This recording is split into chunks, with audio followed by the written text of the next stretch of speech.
Updated లేడు కేసీఆర్ అనేటటువంటి విషయం చాలా స్పష్టంగా అర్థమైంది. తెలంగాణలో ఏం జరుగుతుంది, తెలంగాణలో ప్రజలకు కాంగ్రెస్ ప్రభుత్వం రేవంత్ రెడ్డి గారి నాయకత్వంలో ఎంత అద్భుతమైనటువంటి పని జరుగుతుంది అనేటటువంటి విషయంలో కూడా ఆయనకు స్పష్టత లేదు. ఆయన చుట్టూ ఉన్నటువంటి నలుగురు ఏదో చెప్పేటటువంటి 4 ముచ్చట్లు పట్టుకొని వచ్చి మాట్లాడినట్టుగా ఉన్నది తప్ప అప్డేటెడ్ లేడు.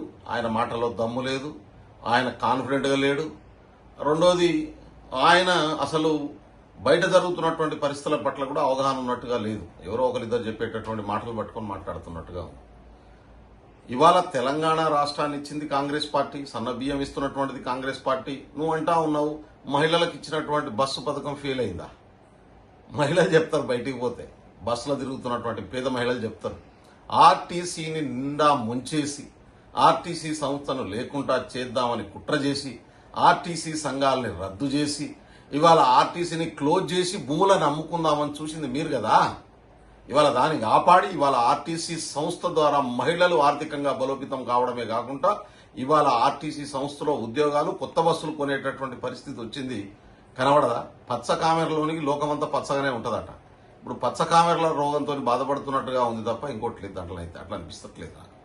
రెండోది, మాకు నిజంగానే 5 సంవత్సరాల కోసం ప్రజలు అధికారం ఇచ్చింది. మీరు మొత్తం ఆర్థికంగా విధ్వంసం చేసి అప్రపాలు చేసి 1వ తారీఖు రాగానే రాష్ట్ర ప్రభుత్వ ఖజానా నుంచి 7,000 కోట్లు, 6,500 కోట్ల నుంచి 7,000 కోట్లు అప్పులకు వడ్డీలు కట్టేటటువంటి పరిస్థితి కారణం ఎవరు? కేసీఆర్ గారు. మీరు కాదా? మీరు 10 సంవత్సరాలు పాలించి బ్యాంకులో తీసుకున్నటువంటి లోన్లకు రీపేమెంట్ 10 సంవత్సరాల తర్వాత మొదలయ్యేటట్టు చేసిపోయిందే. ఎవరు కడుతున్నారు ఇప్పుడు? మీరు కడుతున్నారా? మేం కాదా కడుతున్నది? కాళేశ్వరం ప్రాజెక్టు అద్భుతమైనటువంటి ప్రాజెక్టు. నవ్విపోదురుగాక నాకేటి సిగ్గు అనేటటువంటి పద్ధతిలో ఉంది మీ పద్ధతి చూస్తా ఉంటే. కాళేశ్వరం ప్రాజెక్టులో ఎందుకు నీళ్ళు ఆగుతలే? మేడిగడ్డ ఎందుకు కుంగిపోయింది? ఇవాళ మీరు కట్టినటువంటి 3 బ్యారేజీల పనికి రాకుండా పోయినటువంటి పరిస్థితి ఎందుకు వచ్చింది? ఇంటింటికి నల్లా పెట్టి నీళ్లు ఇచ్చిండ్రా మీరు? ఎక్కడ పెట్టిన నల్లాలు, ఎడిపోయినాయి నీళ్లు, ఎటుపోయినాయి ఆ ప్రాజెక్టులు? ఎందుకు కంప్లీట్ చేయలేకపోయినరు? పైసలు తినుడే మీ ఎజెండా. అప్పుల పాలు చేసి తెలంగాణ రాష్ట్రాన్ని వదిలిపెట్టి నాశనం చేసి పోయినరు మీరు. కలెక్టర్ ఆఫీసర్లు విధ్వంసం చేసిరు, సెక్రటరియట్ ను విధ్వంసం చేసిరు. మొత్తం ప్రజలకు సంబంధం లేకుండా చేసిపోతే మీరు చేసిన పాపాలు కడుగుతున్నాం కదా. ఇవాళ మీరు చేసినటువంటి పాపాలని ఒక్కొక్క దాన్ని సిస్టంలో తీసుకొచ్చే ప్రయత్నం చేస్తుండే కదా రేవంత్ రెడ్డి. ప్రజాపాలన ఎట్లా ఉంటుందో, ప్రజలకు జవాబుదారీగా ఎట్లా ఉండాలనో ఇవాళ రేవంత్ రెడ్డి కదా, ఇవాళ కాంగ్రెస్ ప్రభుత్వం కదా ప్రజలకు తెలియజేస్తున్నటువంటి అర్థమయ్యేటటువంటి పరిస్థితి వస్తున్నది. ఒక్క జర్నలిస్ట్ అన్న పిలిచి మాట్లాడినటువంటి సందర్భం ఉందా? ఒక్క సామాన్యుడన్న ముఖ్యమంత్రిని కలుసుకునేటటువంటి అవకాశం ఉందా? ఒక్క ఎమ్మెల్యే, ఎంపీ, మంత్రులు మాట్లాడే పరిస్థితి మీ కాలంలో ఉండేనా? ఇవాళ ప్రతి ఒక్కరు ముఖ్యమంత్రి నుంచి మొదలు పెడితే ఎవరైనా కలిసి మాట్లాడుకునేటటువంటి పరిస్థితి ఇందిరమ రాజ్యంలో కదా వచ్చింది. కాబట్టి అబద్దాల కన్నా చెప్పడానికి హద్దు ఉండాలి. కరెంటు లేదా? ఏ ఊర్లో కేసీఆర్ గారు మీ ఫామ్ హౌస్ లకి ఉన్న వైర్లు ఏమైనా బీకేసి రాయింది? పీకేసుకొని మీరు అదేదో సోలార్ది పెట్టుకున్నట్టున్నది. మీకు ఇవాళ తెలంగాణ ప్రభుత్వంలో 24 అవర్స్ రెప్పపాటు వేయకున్నా ఎంత డిమాండ్ ఉన్నా కరెంట్ ఇస్తున్నటువంటి పరిస్థితి మీకు ఎందుకు కనబడతలేదు? ఎందుకంటే మీరు అప్డేటెడ్ లేడు. ఏం జరుగుతుందో మీకు తెలియదు. ఇక్కడ ప్రజలు ఎంత సంతోషంగా ఉన్నారో మీకు అర్థం చేసుకునేటటువంటి అవకాశం లేదు.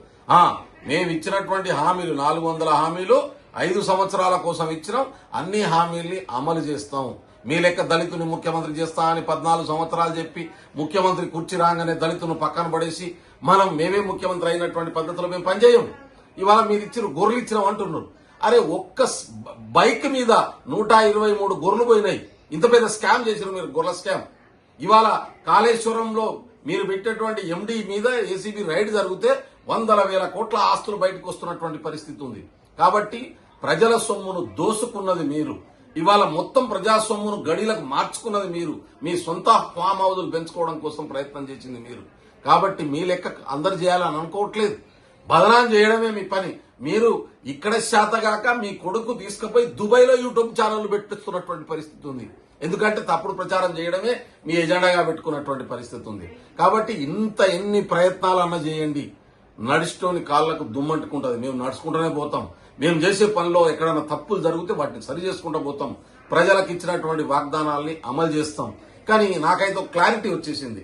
నిజంగా నిన్నటిదాకా కేసీఆర్ ఏదో చేస్తాడు, మమ్మల్ని కాపాడుకుంటాడు, ఖచ్చితంగా ఏదైనా పార్టీ నిలబెడతాడని చెప్పి ఆశపడ్డటువంటి బీఆర్ఎస్ కార్యకర్తలు కూడా ఈ రోజుతో దుకాణం బంద్ అయిపోతుంది.